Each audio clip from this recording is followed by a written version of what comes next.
We've got a great classic interview for you this week. You know, we recently had the news from the Supreme Court that they are not going to hear these cases regarding the state gay marriage bans being struck down. That is absolutely good news. And I was reminded of this is the first debate, I think, that we ever had on the program during the TV era. In other words, after September of 2009, when the TV version of the show started. This is from August 12th of 2010. It's Family Research Council's Tom McClusky, incredibly anti-gay, and then Abbie Goldberg. Abbie Goldberg, the professor at, I believe, Clark University, Clark College in Worcester, Massachusetts, and just an absolute great researcher on issues of gay parenting and same-sex marriage and so on and so forth. And this was a debate that I was probably a little bit nervous about moderating at the time, given that it was one of the first things we were doing like this, particularly with one guest in studio and one guest on the phone. And Abbie just does such a brilliant job of picking apart all of the nonsense from Family Research Council's Tom McClusky. So this is from August of 2010. Tom McClusky, Family Research Council, Abbie Goldberg, absolutely excellent gay rights researcher, gay parenting researcher, and professor. Check it out. Truly a classic interview. Joining us in studio is Abbie Goldberg, professor of psychology at Clark University and a renowned expert in the area of lesbian and gay parenting. She's also the author of Lesbian and Gay Parents, Research on the Family Life Cycle. And joining us on the phone is Tom McClusky, Vice President of Government Affairs for the Family Research Council. Can you hear me okay, Tom? Yes, I can. Thank you. Thanks for joining us. Thank you. So last week we learned that Prop 8 was overturned in California by Judge Vaughn Walker. Tom, were you thrilled with this decision or just very happy? Well, actually neither. Neither. We thought that the opinion of this one judge should not overrule the votes of over 7 million California citizens. Mm-hmm. Well, so Abbie, let me go to you. That argument that Tom is making has been made a number of times, which is the will of the people has been overturned. The counter argument, which I've taken to heart because it seems to make sense to me, is when we're talking about cases of basic civil rights being violated, you can't just put that up to a vote, right? I mean, that's why we have an independent judiciary to decide, you know, if this is a vote that would violate the Bill of Rights, for example, we can't just put that to a vote. Where do you come down on that? Yeah, I mean, I would concur with that. That the issue of equal rights of civil liberties should not be something that should be left up to, popular vote, but it's rather something that should rest on principle. And, in my opinion, it shouldn't even rest on research. We shouldn't have to prove that a class of people is as good as another class of people in order for them to have a right that should be granted to them automatically. So, Tom, as part of the Family Research Council, with which you are a VP of Government Affairs for, is the objection just the so-called legal objection, which you just stated, or do you have a moral problem with gay marriage as well? Well, there's certainly the moral problem, and a lot of that goes into the research that has shown that children are best in an environment with a mother and a father, something this judge completely just threw out. In what sense did he throw that out? Well, he didn't even include it and dismissed it in his judgment, in his ruling.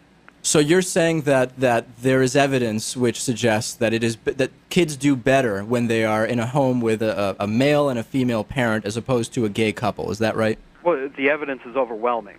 Just recently, there was even a study by Yale University that supports that belief. And Abbie, are there those studies? What do the studies say? This is really your area of expertise. Yeah. The body of research that, for example, the proponents of Prop 8 have relied on is a body of research that compares married, heterosexual, two-parent families and their children to single-parent families and divorced parent families. And those studies often find that children with two married, heterosexual parents do better in terms of various psychosocial outcomes compared to children of single parents and divorced parents.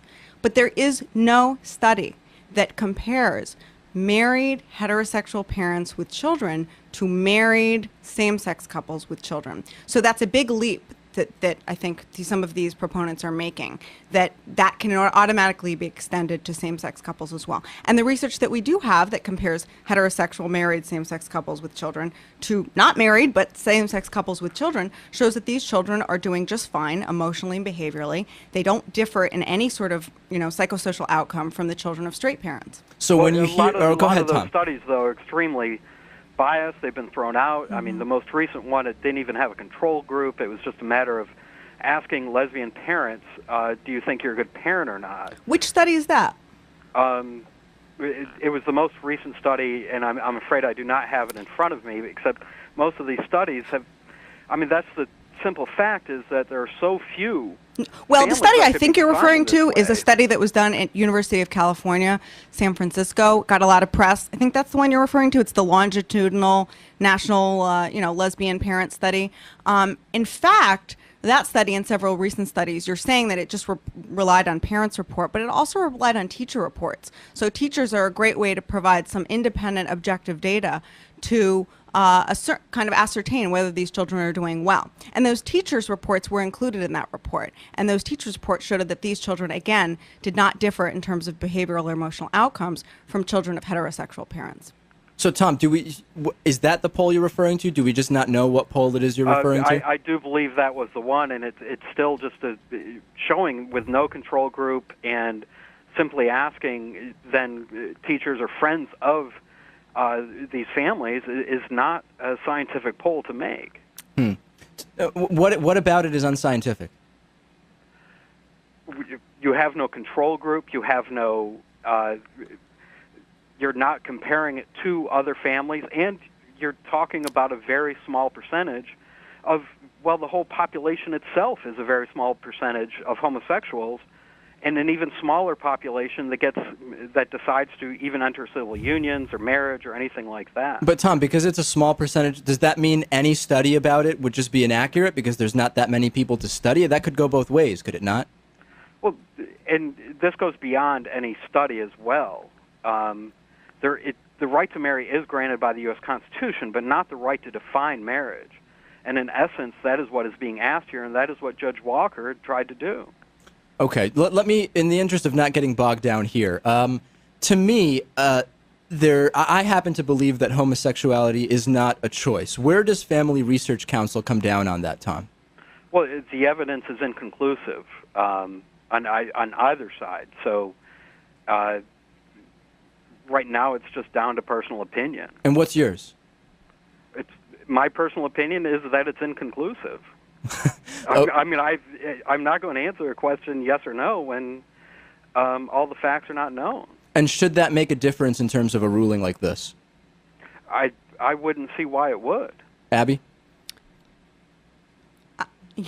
You mean should the matter of whether it's a choice or not a choice have any? Does that have any legal bearing? Should it play into any of these discussions? Should. No, I think it's completely irrelevant. Again, I really feel that these kinds of decisions should be made on whether it's a choice or not. And there's a lot of research showing that it's not a choice, but whether it's a choice or not is irrelevant. Again, to granting certain rights that human beings should have automatically. That's what this case was all about. Hey, Tom, go ahead, Tom. There's already restrictions on what the definition of marriage is. Trying to redefine it is not a right. Do you think that this type of legislation would open the door to three-way marriages or marriages between people and animals? Those are two talking points I hear. Well, you aren't going to hear the people and animals argument from us, except there is historical evidence on other types of marriages, like polygamy. But additionally, there are restrictions that are put on marriage, and there's a reason for that. Now, here, trying to redefine marriage is it's not quite in the Constitution. So if there were to be an amendment that wanted to redefine marriage as specifically between a man and a woman, you would also be against that, right? I mean, in the interest of just being unbiased and having the same policy about redefining things. Well, that's not redefining marriage when you're defining it between one man and one woman. Well, but if it were establishing- already defined that way, Abbie, would there be a need to do that again? I guess is when I think about the Defense of Marriage amendments, where it needs to be said, we will say it is between a man and a woman. If it's already defined that way, there wouldn't be a need to do it again, would there? No, I don't think so. So I don't understand that, Tom. Explain it to me. I would think you'd need to explain to me how it's not defined already as between one man and one woman, beyond some usual liberal judges' rulings in a handful of states. But this particular judge is a libertarian appointed by a Republican, right? So which liberal judge are you talking about? Judge Walker had a personal stake in this ruling, which, the San Francisco Chronicle has even reported about, and we're the first ones to report about. So I don't think his judgment actually should be well taken on this case. Abbie, what do you think about that? And we're speaking with Abbie Goldberg, professor of psychology at Clark University, and Tom McClusky from the Family Research Council. The argument that this particular judge was in some way biased or not capable of making a fair decision. What's your thought on that? My opinion is that who would be impartial? If one sexual orientation is sort of on trial here, would a heterosexual judge have been impartial? I mean, it seems like a silly argument to say that because he might or might not be gay, that has some relevance in the case. Again, if he was straight and he had, argued for for proponents of Prop 8, would people have been saying, well, but he's straight, he's clearly not impartial? I don't know about that. So just because he's gay, people are sort of jumping on that. He has a lot of people. It's not simply a sexual orientation, but when you look at his actual supposed findings, most of them are his personal opinion, and certainly not something that's found either in the Constitution or in the law. But hold on a second, Abbie, was not the testimony that the judge was deciding the case on not presented well from those who are against the legalization of gay marriage? It was not strong evidence, and that is the evidence that the judge needs to decide on, is it not? Yes, read the 136-page, decision from the trial, and it really outlines in kind of exquisite detail these various expert witnesses, their opinions, the data that they presented, their various qualifications. Unfortunately, for proponents of Prop 8, the data really doesn't support supporting it. I mean, it's really hard, I think, for anyone to argue, reading this document, how he could have possibly found for the defendants. What do you think, Tom? I mean, did your side here in this case just blow the case? I think the case was more or less stacked against him at the beginning. I mean, there are precedents he did not cite in his case. The overwhelming body of evidence that was presented to the judge, he completely dismissed. I mean, the ruling itself could have been written by the attorneys who are arguing to overturn Proposition 8.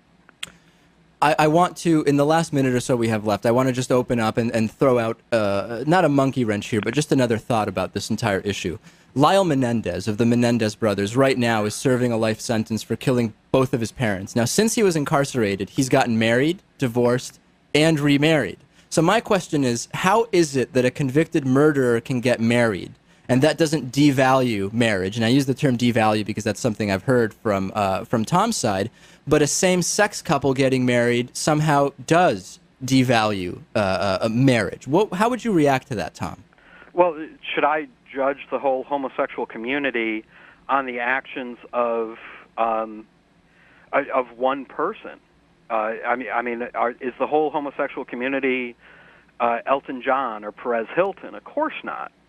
So, I mean, an example here, an example there. I mean, Britney Spears or Lyle Menendez are... Forget about Lyle Menendez specifically. Do you see where I'm going with this, Abbie? Yeah. If a convicted murderer is allowed to marry and divorce as many times as he wants, what does it mean that a homosexual couple is not allowed to do that, but this convicted murderer is? Well, and sort of, is the value of marriage so high? If many people have said, straight people are doing just as good a job screwing up marriage as, gay people could ever do. But, the fact is, and I'll just put this out there, is that, there's a lot of data that suggests that in the countries where same-sex marriage has been introduced, in Massachusetts, we've had marriage rights extended to same-sex couples since 2003. There have been no changes in marriage rates or divorce rates in heterosexual couples. There's just a continuation of existing trends. So we have the data that actually supports that there is no effect on the institution of marriage. These fears have really not come to pass. Tom, any response? And we just have about 30 seconds left here.